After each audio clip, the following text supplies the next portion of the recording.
Olá, tudo bem? Começa agora uma série inédita de estudos das profecias da Bíblia. Esta é a série O Grande Conflito e o tema de hoje é o livro que revela tudo. Aqui nas minhas mãos eu tenho a palavra de Deus, a Bíblia Sagrada. No capítulo 1 do Apocalipse, no versículo 3, lemos: Bem-aventurados aqueles que leem e aqueles que ouvem as palavras da profecia e guardam as coisas nela escritas, pois o tempo está próximo. Meu amigo, vivemos exatamente num tempo em que o grande conflito entre o bem e o mal se intensifica cada vez mais. E a palavra de Deus, a Bíblia Sagrada, é a base, é o livro-chave para nos mostrar exatamente em que posição devemos estar, que posição tomar nesse grande conflito. Por exemplo, para que você seja bem-sucedido e seja vitorioso nessa guerra entre o bem e o mal, é preciso conhecer algumas coisas importantes sobre a Bíblia. A Bíblia Sagrada tem 66 livros, sendo 39 no Velho Testamento e 27 no Novo Testamento. Ela foi escrita por aproximadamente 40 pessoas num período de aproximadamente 1.600 anos. Ela já foi escrita originalmente em 3 línguas, na língua hebraica, na língua grega e na língua aramaica. E este sagrado livro tem como autor o nosso Deus. Ele deixou esse sagrado livro para que nós pudéssemos conhecer a sua vontade e para que pudéssemos também saber a revelação dele para a nossa vida nesse contexto da luta entre o bem e o mal. Me acompanhe agora que eu tenho algo muito importante a te mostrar. Por exemplo, a Bíblia Sagrada está subdividida em 5 pequenas partes. A primeira parte é história, a segunda é poesia, a terceira profecia, a quarta evangelhos e a última cartas. Vamos analisar uma a uma. Por exemplo, história. Os livros históricos da Bíblia começam em Gênesis e vai até o livro de Esther, incluindo o livro de Atos dos Apóstolos, que se encontra no Novo Testamento. A parte histórica da Bíblia, aproximadamente 90% do que está escrito lá se entende como se lê. E apenas 10%, mais ou menos, foi escrito numa linguagem simbólica profética. Então, entenda bem, a parte histórica da Bíblia são os livros que registram a história da criação, a história de Adão e Eva, a história da queda, a história de Davi e Golias, de Sansão e Dalila, do povo de Israel, os livros históricos. Esta é a primeira parte da Bíblia. A segunda é poesia. A poesia são livros que foram escritos numa linguagem poética. Por exemplo, eu tenho aqui Jó, Salmos, Provérbios, Cantares, ou seja, Cântico dos Cânticos. E também o livro de Eclesiastes. Esses livros são poéticos. E de todos eles, a poesia mais conhecida se encontra nos Salmos, que é o Salmo 23. Lembra? O Senhor é meu pastor e nada me faltará. São os livros poéticos. Destes, aproximadamente 85% do que está escrito lá se entende também como se lê. E aproximadamente 15% é numa linguagem também simbólica, figurativa. A terceira parte é a parte da profecia, que envolve o livro do Apocalipse e também o livro de Daniel. A parte profética começa em Isaías, vai até Malaquias e, repito, inclui o Apocalipse e também o livro de Daniel. Esses livros proféticos são os livros que apresentam de forma mais clara e de forma bem contundente esse grande conflito entre o bem e o mal. Entendeu? E aqui é bom que você preste muita atenção, eu tenho aqui as informações bem atualizadas sobre tudo isso. Por exemplo, o livro do Apocalipse é o livro mais difícil de se entender. E também o livro de Daniel. Mas existem outros livros proféticos, como acabei de mencionar a você. Esta é a terceira parte da Bíblia. E 95% da profecia não se entende como se lê. Veja, os livros históricos e poéticos, se você ler nesses livros, água é água mesmo. Se você ler mulher, é mulher mesmo. Vento também é isso mesmo. Ou seja, se entende como se lê. Mas na profecia não se entende como se lê. Água significa outra coisa, mulher significa também uma outra coisa, e assim sucessivamente. A quarta parte da Bíblia é a parte dos evangelhos. Os evangelhos são 4, Mateus, Marcos, Lucas e João. Esses livros narram a vida de Jesus desde o seu nascimento, também o seu sacrifício, a sua morte e a sua ressurreição, e falam ainda da volta de Jesus. No caso dos evangelhos, 85% deles se entende como se lê. E aproximadamente 15% é o que a Bíblia apresenta como parábolas, são as parábolas. E a última parte, as cartas, ou epístolas, que começam em Romanos e vai até Judas. Lembrando que esse Judas não é o Iscariotes, é o outro Judas. Assim, nós temos as 5 partes da Bíblia. Pensa comigo e me acompanhe no raciocínio agora. Esse raciocínio das 5 partes da Bíblia, eu penso que é a mais importante para que você entenda exatamente o que é e como entender a Bíblia Sagrada. Voltemos o nosso pensamento um pouquinho para a parte histórica. A parte histórica da Bíblia, os primeiros livros especialmente. Esses livros são fundamentais. Porque, na verdade, lá no começo, em Gênesis, especialmente, também Êxodo, especialmente esses dois, eles narram para nós o início desse conflito. E se você ligar Gênesis e Êxodo com o Apocalipse, vai perceber que esse conflito entre o bem e o mal começou no céu. Apocalipse 12, versículo 7.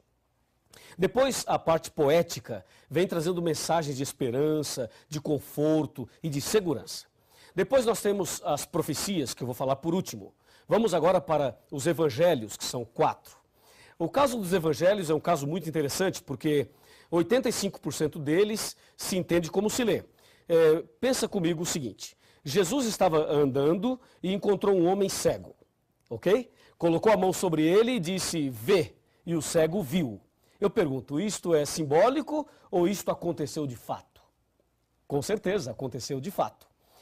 Pense num outro acontecimento. Jesus estava caminhando, encontrou um paralítico e disse a ele, que queres que eu te faça? E o paralítico disse, Senhor, eu quero ficar bom, eu quero andar. E Jesus então diz, levanta-te, toma a tua cama e anda. E o paralítico levantou e andou. Isto é simbólico ou é literal? Com certeza é literal, porque isto aconteceu de fato. Agora pense de outra forma. Jesus disse certa ocasião, eu sou o bom pastor e você é a ovelha. Eu pergunto, você é uma ovelha? Claro que não, você é uma pessoa.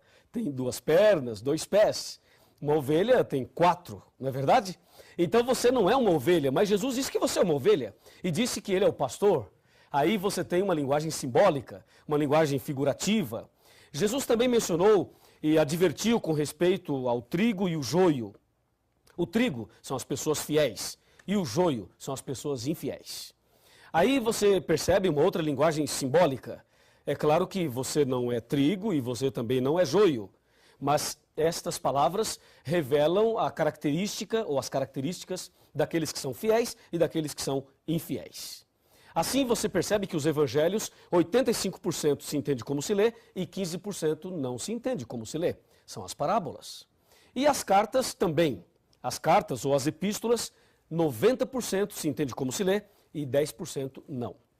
Mas o mais interessante está ligado à profecia. As profecias da Bíblia, elas foram escritas numa linguagem simbólica, especialmente o Apocalipse, o livro de Daniel. São carregados de simbolismos. E isto é algo que preocupa muita gente.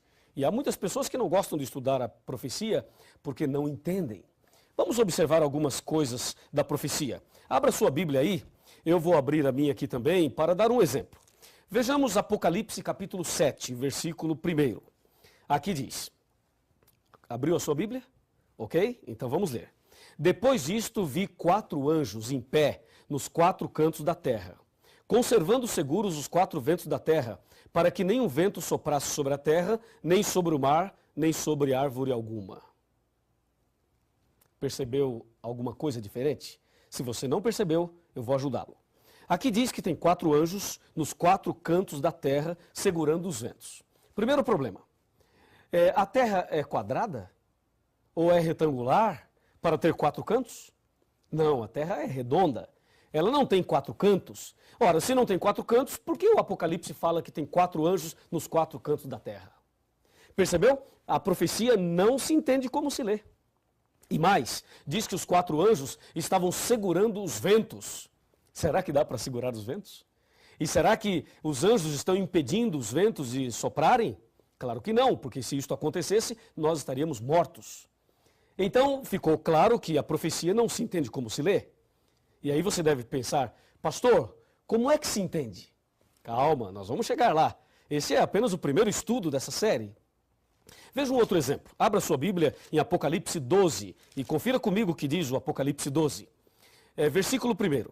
Viu-se grande sinal no céu, a saber, uma mulher, vestida do sol, com a lua debaixo dos pés e uma coroa de 12 estrelas sobre a cabeça. E aí? Na sua cidade, na sua rua, no seu bairro, você já viu uma mulher assim? Claro que não, não existe. As mulheres são bonitas, não há dúvida nenhuma, mas uma mulher como esta aqui não existe. E se não existe, por que o Apocalipse apresenta uma mulher assim?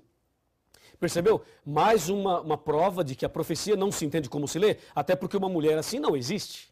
Ela não é.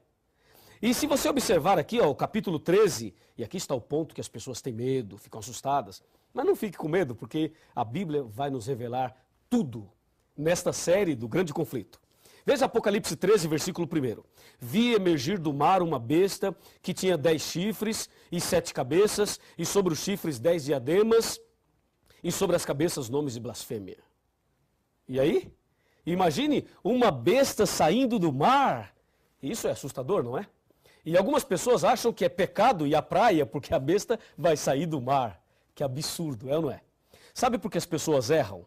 Sabe por que as pessoas interpretam erradamente a Bíblia e pregam uma coisa que a Bíblia não diz, não ensina? É justamente porque não estudam a Bíblia.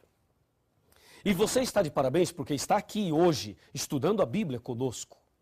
Em São Mateus capítulo 22, versículo 29, está escrito assim, errais por não conhecer as Escrituras e nem o poder de Deus. Esse é o problema das pessoas. Não estudam a Bíblia, por isso erram. Mas eu tenho certeza absoluta que a partir de hoje você não errará mais, porque nós vamos conhecer a verdade da Bíblia. A Bíblia nos revelará tudo que você precisa saber para vencer nesse grande conflito, para ser vitorioso nessa guerra entre o bem e o mal. Aliás, eu quero dizer a você o seguinte, Jesus esteve nesse mundo. Jesus veio a esse planeta há mais ou menos 2000 anos atrás. E Jesus morreu na cruz. E quando ele morreu na cruz, ele estava pagando o preço do pecado e ali na cruz ele estava conquistando a humanidade e vencendo essa luta entre o bem e o mal. Ou seja, nesse grande conflito, Jesus já é vitorioso. E uma grande notícia para você. Se você tem Jesus no coração, se você anda com Jesus, então você também é mais do que vitorioso. Não é maravilhoso saber disso? Por isso é importante o estudo da Bíblia. E agora, pense comigo na frase final. Me acompanha aqui. Aqui tem uma frase final para você. Por favor, chegue mais perto. Vamos conversar. Pode chegar mais perto, um pouquinho mais. Um pouquinho mais. Olhe bem dentro dos meus olhos. Está olhando? É o seguinte, eu não te conheço.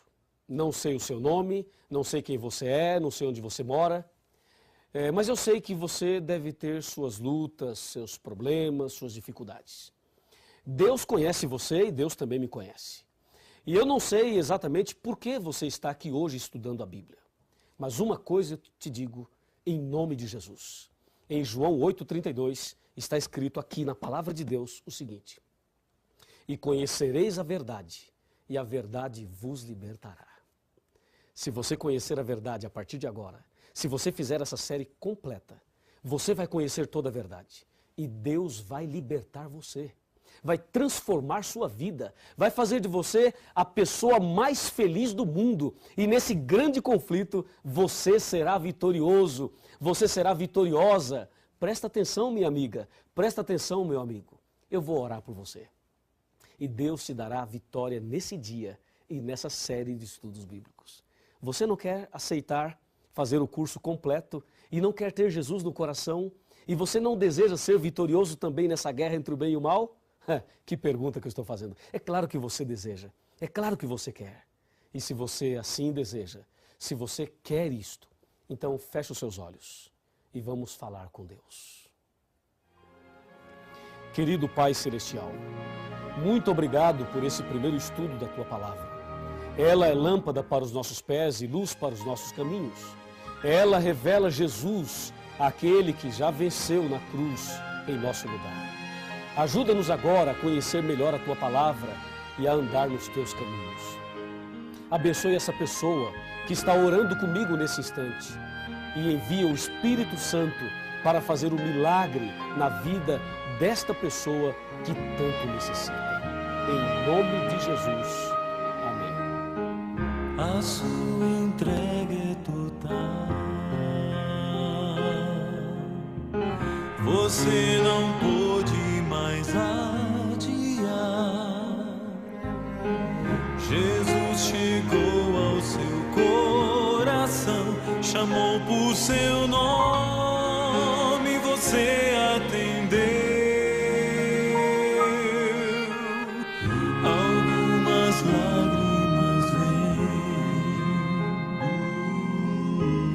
e vão lavando qualquer temor. O Santo Espírito está aqui, lhe abraça e lhe diz o quanto esperou.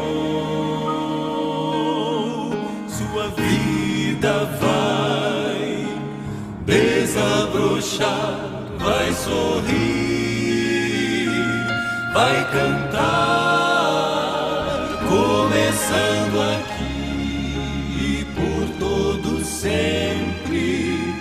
O amor de Deus vai lhe acompanhar. Ele prometeu, jamais vai deixá-lo. Você não estará sozinho a vagar.